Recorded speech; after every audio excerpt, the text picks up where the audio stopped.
Hello guys, welcome to my channel. ఈరోజు chicken gravy curry ఎలా చేసుకోవాలో చూపిస్తున్నాను. చాలా బాగుంటుంది, చాలా సింపుల్ ప్రాసెస్. ముందుగా చికెన్ వాష్ చేసుకొని శుభ్రంగా కడుక్కోవాలి. దాంట్లోకి అల్లం వెల్లుల్లి పేస్ట్, సాల్ట్, పసుపు, కారము, గరం మసాలా, చికెన్ మసాలా అన్నీ యాడ్ చేసుకొని కలుపుకొని పెట్టుకోవాలి. గ్రేవీకి కావాల్సిన టమాటాలు, పచ్చిమిర్చి, ఆనియన్స్, కొత్తిమీర కట్ చేసుకోవాలి. బాండి పెట్టుకొని ఆనియన్స్, పచ్చిమిర్చి వేగాక కొద్దిగా పసుపు యాడ్ చేసుకొని పచ్చివాసన పోయేలాగా వేయించుకోవాలి. తర్వాత అలా అల్లం వెల్లుల్లి పేస్ట్ కూడా యాడ్ చేసుకోవాలి. అది కూడా మంచిగా ఫ్రై చేసుకున్నాక మనం టమాటాలు ఎక్కువ తీసుకోవాలి, అప్పుడే గ్రేవీ ఉంటుంది. దీంట్లో మనం కొద్దిగా జీడిపప్పు కూడా వేసుకుంటే చాలా బాగుంటుంది.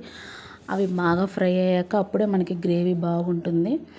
దీంట్లోకి మనం ముందుగా అన్నీ కలిపి పెట్టుకున్న చికెన్ యాడ్ చేసుకొని బాగా ఉడికించుకోవాలి. నేను ఆల్రెడీ ముందుగానే అన్నీ యాడ్ చేశాను కాబట్టి మేము మళ్ళీ వేయలేదు, ఎందుకంటే మాకు సరిపోతుంది.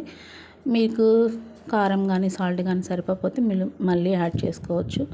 చాలా బాగుంటుంది, చాలా సింపుల్ ప్రాసెస్ ఈ గ్రేవీ కర్రీ అనేది. అందరూ ట్రై చేసుకోండి. Thank you so much.